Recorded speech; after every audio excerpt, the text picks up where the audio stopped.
Good morning, students. I am Ananta Dutta from Bharatiya College of Agriculture Engineering, Durg. Today we will study about the subject Computer Programming and Data Structure of BTech Third Year Agriculture. हम last class में stacks के बारे में पढ़ रहे थे। हमने देखा था कि स्टैक्स में हम कैसे पुश पॉप ऑपरेशंस के थ्रू डेटा इंसर्ट करते हैं और डेटा डिलीट करते हैं, ये हमने देखा था। अब हम पढ़ेंगे क्यू।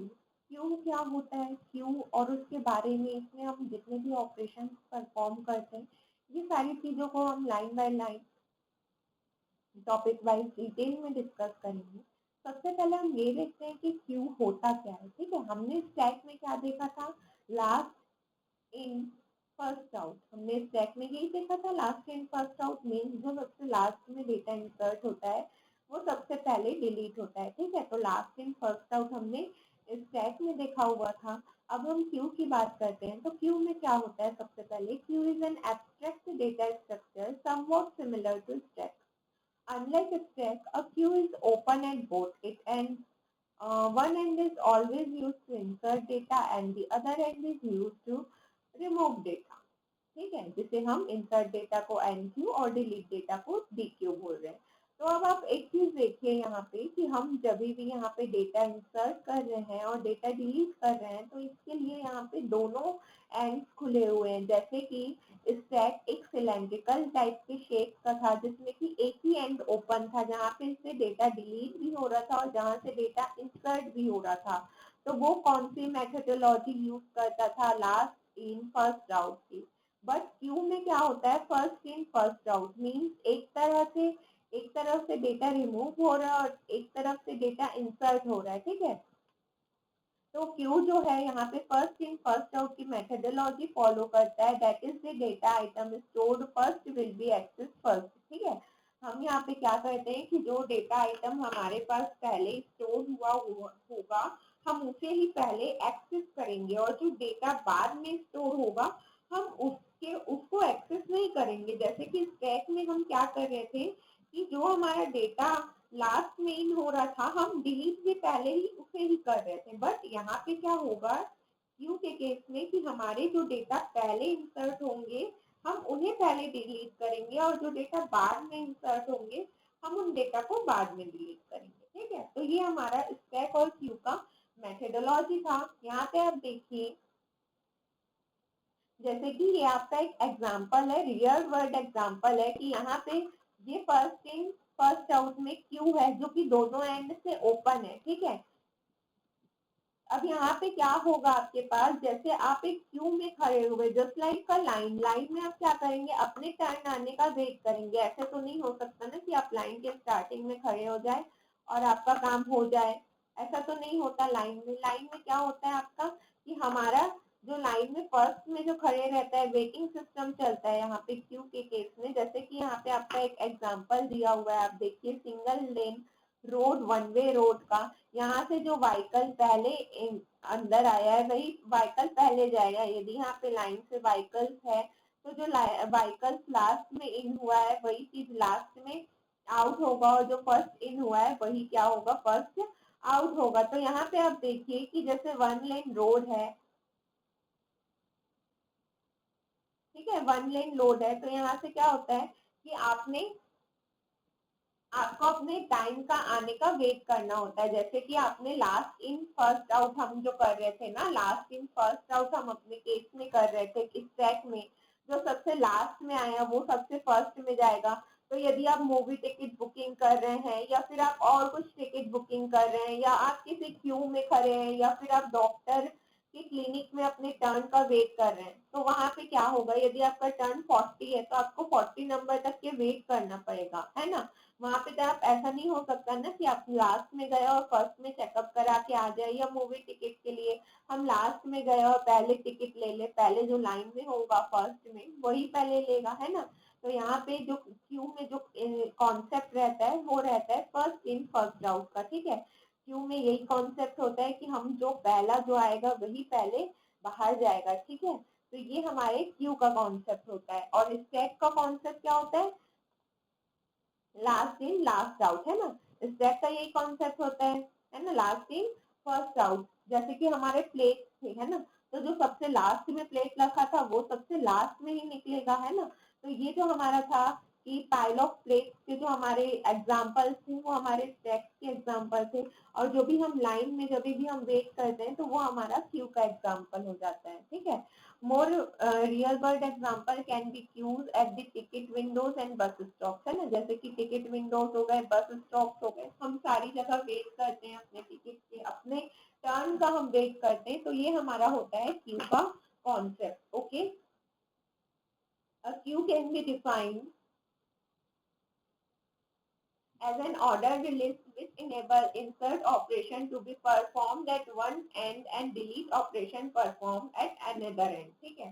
ये जो हमारा क्यू रहता है, क्यू में हम दोनों एंड से ऑपरेशन परफॉर्म कर सकते हैं, एक एंड से हम इंसर्ट ऑपरेशन परफॉर्म कर सकते हैं और एक एंड से हम डिलीट ऑपरेशन परफॉर्म कर सकते हैं। क्यू को हम क्या बोलते हैं, first in first out list, ठीक है। क्यू को हम क्या बोलते हैं, फर्स्ट इन फर्स्ट आउट, जो पहले आया वो पहले टिकट बुक कराएगा, देन वो चले जाएगा, है ना, जो लास्ट में आएगा वो लास्ट में जाएगा। तो क्यू जो है वो फर्स्ट इन फर्स्ट आउट के कॉन्सेप्ट को रिफर करता है। For example, people waiting in a line for a ticket from a Q, ठीक है। जैसे कि आप यहाँ पे देखिए, ये एक एग्जाम्पल है यहाँ पे कि जैसे रेल टिकट हमको लेना है तो उसके लिए हम क्यू में वेट कर रहे हैं, ठीक है। तो यहाँ से इंसर्ट हो रहा है, ठीक है, ये आपका फ्रंट है, लास्ट से इंसर्ट हो रहा है, ठीक है, यहाँ पे लाइन लगी हुई है, ये आपका मान लो काउंटर है, यहाँ पे आपका काउंटर है। आप जो फ्रंट में आया है वो पहले टिकट बुक करेगा, देन वो पहले निकलेगा, है ना, वहां से डिलीशन होगा आपका।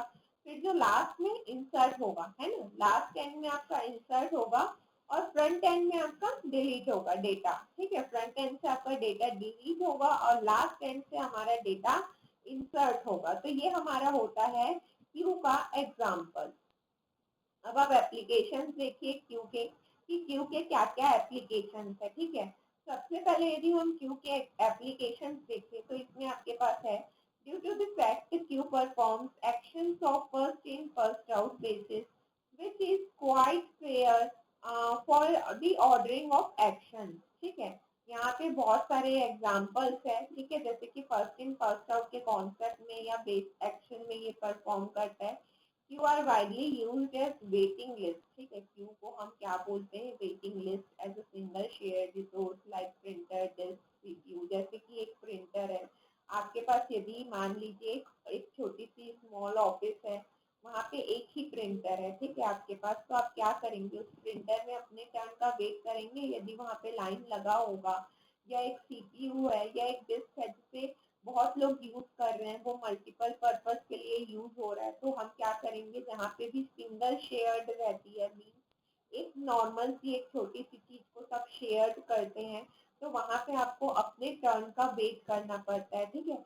वहां पे आपको क्यू में लग के अपने टर्न का वेट करना पड़ता है कि कब आपका टर्न है, तो कब आप प्रिंटर से प्रिंट निकाल पाए या सीपीयू यूज कर पाए।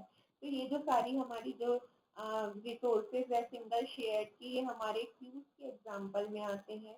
Queues are used to asynchronous data transfer where data is not being transferred at same rate between two processes. For example, pipe, file IO और socket, ठीक है। Queues जो है वो डेटा ट्रांसफर करने के लिए भी यूज होता है, ठीक है। डेटा जो है एक सेम रेट से ट्रांसफर नहीं होता। मान लीजिए यदि आप एक कभी देखिएगा, जब आप मान लीजिए 2-3 मूवीज या 2-3 चीजें, कुछ 2-3 फाइल्स आपने एक साथ डाउनलोड में लगाई है, तो तीनों सेम रेट से कभी भी डाउनलोड नहीं होती। तीनों के जो रेट्स रहते हैं डाउनलोड होने के, वो अलग अलग रहते हैं, किसी का ज्यादा रहता है, किसी का कम रहता है, कोई बहुत स्लो होता है। तो जो भी हमारे डेटा ट्रांसफर होते हैं ना, वो सेम नहीं होते हैं 2-3 प्रोसेसेस के बीच में। जैसे हम 2-3 डाउनलोड करते हैं एक साथ, तो हमारे कभी भी दोनों तीनों डाउनलोड एक साथ एक रेट में नहीं चलता, उनके सबके जो ट्रांसफर होने के रेट्स रहते हैं वो अलग अलग रहते हैं, ठीक है। You are used to buffer in most of the applications like MP3 media player, CD player, etc. ठीक है।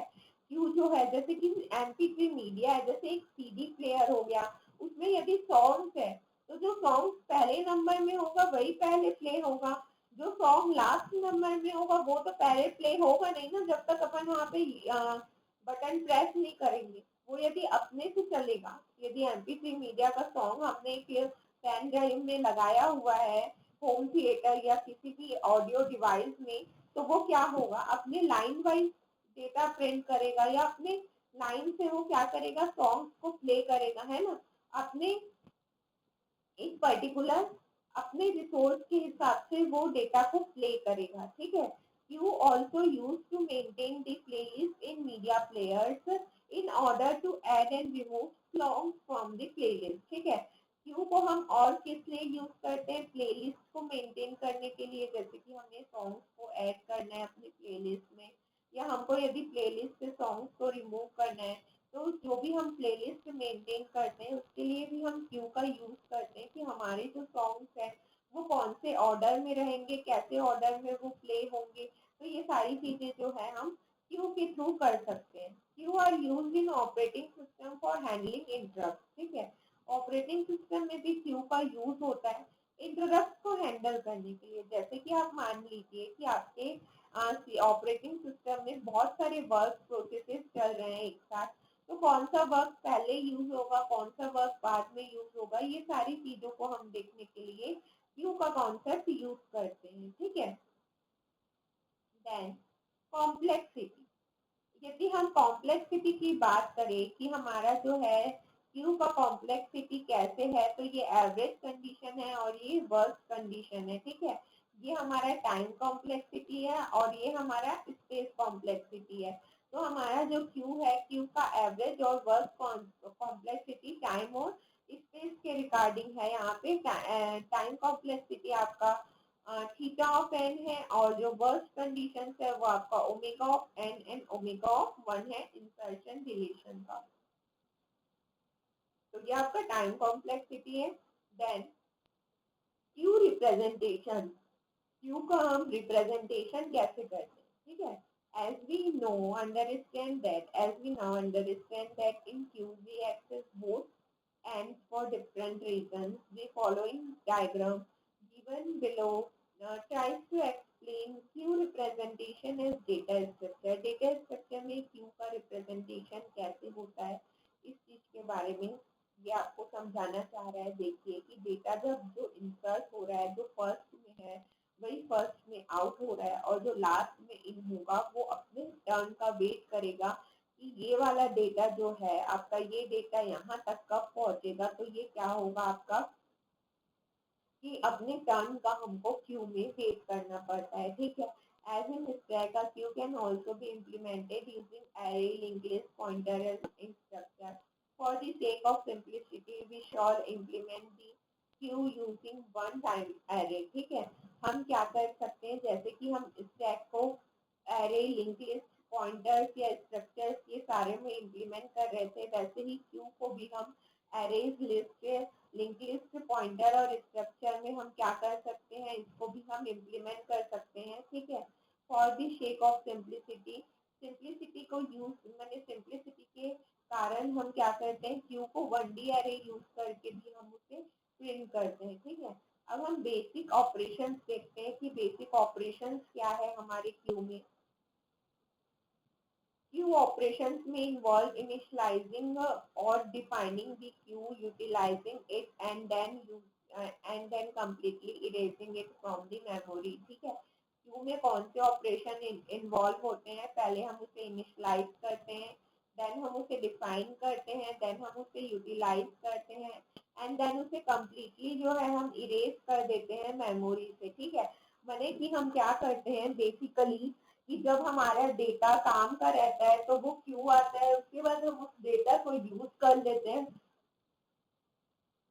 और डेटा को यूज करने के बाद हम उसे कम्प्लीटली क्या करते हैं, रिमूव कर देते हैं मेमोरी से, ठीक है। तो हम इस कॉन्सेप्ट को अंडरस्टैंड कराने की कोशिश कर रहे हैं। बेसिक ऑपरेशन जो कि क्यू के साथ एसोसिएटेड है, उन बेसिक ऑपरेशन के थ्रू हम क्या करते हैं कि हम उन बेसिक्स ऑपरेशन के थ्रू हम अपने कॉन्सेप्ट को समझाने की कोशिश कर रहे हैं। जैसे कि आप यहाँ पे देखिए एन क्यू लिखा हुआ है एंड डी क्यू लिखा हुआ है, ठीक है। आपके पास यहाँ पे दो पॉइंट्स है, enqueue and dequeue, ठीक है। तो एन क्यू क्या करता है, ऐड करता है क्यू में डेटा को, और क्या करता है, रिमूव करता है आइटम्स को क्यू से, ठीक है। तो एनक्यू और डीक्यू जो है ये आपका क्यू के ऑपरेशंस में यूज होता है, जिसमें हम डेटा ऐड करने के लिए हम इसे यूज करते हैं। ऐड करने के लिए या स्टोर करने के लिए हम डेटा को एनक्यू करके यूज करते हैं, और हम जब डीक्यू का यूज करते हैं तो हम डेटा को रिमूव करते हैं क्यू से, तो हम उसके लिए डीक्यू का यूज करते हैं, ठीक है। Few more functions are required to make an above mentioned queue operation efficient. This are, ठीक है। और कुछ यहाँ पे ज्यादा functions है जिससे कि हम क्यू के ऑपरेशन को एफिशिएंटली परफॉर्म कर सकते हैं, ठीक है। इसमें आपका क्या है, पीक है, इज फुल है और इज एम्प्टी है, ठीक है। पीक में क्या होता है कि get the element eight the front of the Q without removing it, data को बिना रिमूव किए उसे फ्रंट में लाना, इसे हम पीक कहते हैं। ईच फुल क्या करता है, जैसे कि हमने स्टैक में पढ़ा हुआ था, ईच फुल हमारा चेक करता है कि हमारा जो क्यू है वो फुल है कि नहीं, ठीक है। क्यू हमारा फुल है कि नहीं है, क्या है, उस चीज के लिए हम इस फुल का यूज करते हैं। इज एम्प्टी हम चेक करते हैं कि हमारा क्यू जो है वो एम्प्टी है कि नहीं है, उस चीज के लिए हम इज एम्प्टी का यूज करते हैं, ठीक है। In Q we always dequeue the data pointed from front pointer and Q means हम क्यू में जब भी हमें डेटा डिलीट करना रहता है या एक्सेस करना रहता है तो हम उसे फ्रंट पॉइंटर से करते हैं, और जो भी हमें डेटा स्टोर करना रहता है हम उसे बैक पॉइंटर या रियर पॉइंटर से करते हैं। मीन्स बैक से हम क्या करते हैं, डेटा स्टोर करते हैं, और फ्रंट से हम डेटा डिलीट या एक्सेस करते हैं। अब हम पी इज फुल और इज एम्प्टी के बारे में डिस्कस करेंगे कि हमारे जो ये डेटास हैं या ये ऑपरेशन फंक्शंस है ये कैसे परफॉर्म होते हैं, ठीक है। This functions help to see the data at the front of the queue, ठीक है। हम क्या करते हैं कि यदि हमें डेटा को फ्रंट क्यू के फ्रंट में यदि हमें डेटा को देखना है या यूज करना है तो उसके लिए हम पीक फंक्शन का यूज करते हैं। आप यहाँ पे देखिए कि begin procedure, peek, return queue, front, end procedure, ठीक है, इम्प्लीमेंट हम करते हैं पीक, ठीक है। Then function in C programming language, ठीक है, एक सी प्रोग्रामिंग लैंग्वेज में हम पीक फंक्शन का इम्प्लीमेंट कर रहे हैं, ठीक है। इसमें होता क्या है कि हम पीक प्रोसीजर बिगिन करते हैं, ठीक है। जो भी हमें क्यू को फ्रंट में देखना है उसके लिए हम क्यू को फ्रंट में रिटर्न करवाते हैं, और फिर हमारा जो प्रोसीजर है वो एंड हो जाता है, ठीक है। तो यहाँ पे आप देखिए कि इज पीक फुल और हम क्या कर रहे हैं, रिटर्न क्यू फ्रंट, फ्रंट में हमारा क्यू हम रिटर्न कर रहे हैं। देन हमारा आता है इज फुल। इज फुल हम कब यूज करते हैं, हमारा जो डेटा है, हमारा डेटा फुल है या नहीं है, मीन्स जो हमारा क्यू है वो हमारा क्यू फुल है या क्यू अपने मैक्सिमम साइज में रीच कर गया है, या क्यू जो है अभी उसमें और हम डेटा डाल सकते हैं, ये सारी चीजों को देखने के लिए हम इस फुल का यूज करते हैं, जो कि हम सिंगल टी एरे में इम्प्लीमेंट करते हैं क्यू का। We just check that with rear pointer to reach at maximum size to determine that the queue is full, ठीक है। हम क्या करते हैं कि हम चेक करते हैं कि हमारा जो क्यू है वो मैक्सिमम साइज में है कि नहीं, जिससे कि हम क्या करें कि हम चेक कर पाए कि हमारा क्यू फुल है या नहीं है, ठीक है। इसके लिए हम एक एल्गोरिदम यूज करते हैं सर्कुलर लिंक लिस्ट में। यहाँ पे हम एक एल्गोरिदम यूज कर रहे हैं इस फुल का। यहाँ पे आप देखिए कि हम पहले एक प्रोसीजर स्टार्ट कर रहे हैं, ठीक है। एक प्रोसीजर स्टार्ट करने के बाद हम इफ में जा रहे हैं, इफ और एल्स कंडीशन लगा रहे हैं। यदि हमारा क्यू जो है वो मैक्सिमम साइज में है तो वो ट्रू रिटर्न करेगा, और यदि हमारा क्यू जो है वो मैक्सिमम साइज में नहीं है तो वो उस केस में फॉल्स रिटर्न करेगा, ठीक है। यदि हमारा क्यू मैक्सिमम साइज में है, ठीक है, क्यू मैक्सिमम साइज में है तो उस केस में हमारा ट्रू रिटर्न होगा, और यदि क्यू मैक्सिमम साइज में नहीं है तो उस केस में जो है हमारा फॉल्स रिटर्न होगा, ठीक है। अब आप इम्प्लीमेंट देखिए, यहाँ पे बुलियन साइज है हमारा, तो हम यहाँ पे क्या चेक कर रहे हैं कि हमारा जो रियर है वो मैक्सिमम साइज -1 है कि नहीं। यदि होगा तो हमको ट्रू रिटर्न हो जाएगा, और यदि हमारा क्यू जो है वो क्यू फुल नहीं होगा तो हमें क्या फॉल्स रिटर्न हो जाएगा, ठीक है। देन हम इज एम्प्टी की बात करते हैं। हमारा जो थर्ड फंक्शन था इज एम्प्टी। इज एम्प्टी में हम क्या चेक करते हैं कि हमारा जो क्यू है वो एम्प्टी है या नहीं है, ठीक है, क्यू एम्प्टी है या नहीं। इसके लिए है हम ये चेक करते हैं if front is less than minimum, means minimum value से फ्रंट लेस है, ठीक है, और front is greater than real, front हमारा रियल से कम है या ज्यादा है, इस चीज के लिए हम यूज करते हैं यहाँ पे। और यहाँ पे आप देखिए कि हम क्या करते हैं कि हम एल्स रिटर्न फॉल्स, यदि हमारा कंडीशन यहाँ पे ट्रू है तो हमारा ट्रू रिटर्न होता है, और कंडीशन यदि हमारा फॉल्स है तो हमारा फॉल्स रिटर्न होगा, ठीक है। If the value of front is less than minimum और जीरो, यदि हमारा फ्रंट का वैल्यू लेस देन मिनिमम या जीरो है तो वो टेल करता है कि क्यू जो है हमारा कि वो इनिशियलाइज नहीं है या एम्प्टी है, ठीक है। Here the C programming code, ठीक है, यहाँ पे आपका सी प्रोग्रामिंग कोड है, आप यहाँ पे देखिए बुलियन इज एम्प्टी है आपका, ठीक है, बुलियन इज एम्प्टी है। उसके बाद आप यहाँ पे देखिए इफ फ्रंट की वैल्यू और रियर की वैल्यू ये यहाँ पे हमको इक्वल कर रहे हैं, ठीक है, कि फ्रंट की वैल्यू जो है जीरो से ग्रेटर है कि नहीं, और फ्रंट की वैल्यू और रियर की वैल्यू हम यहाँ पे चेक करा रहे हैं, देन यदि कंडीशन ट्रू होगी तो हमें ट्रू रिटर्न होगा, एल्स हमें क्या रिटर्न होगा, फॉल्स रिटर्न होगा, ठीक है। तो ये हमारा था बुलियंस के ऑपरेशंस थे, हमारे फंक्शंस थे इज एम्प्टी इज फुल, और पीक हमारे जो फंक्शंस थे उसके यहाँ पे आपके एग्जांपल्स थे। अब हम नेक्स्ट से हम एनक्यू टीक्यू ऑपरेशंस के बारे में डिस्कस करेंगे नेक्स्ट क्लास में। Thank you.